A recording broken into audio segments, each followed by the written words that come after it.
اسی طرح موسیقی کے متعلق دیکھ لیجئے، آج کے اس دور کے اندر جگہ بہ جگہ موسیقی عام ہے، جگہ بہ جگہ گانے باجے عام ہیں، حتیٰ کہ ہماری مساجد بھی اس موسیقی سے محفوظ نہیں ہیں۔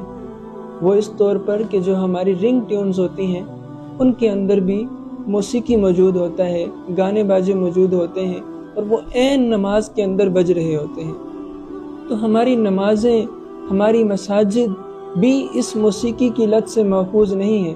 باقی تو گھر گھر کے اندر گھر گھر کے اندر، دکان دکان کے اندر، جہاں جہاں آپ جائیں گے آپ کے کانوں میں اب تلاوت قرآن کی آوازیں نہیں آئیں گی بدقسمتی سے، بلکہ اب آپ کے کانوں میں یہی گانے باجے کی آوازیں آ رہی ہوں گی۔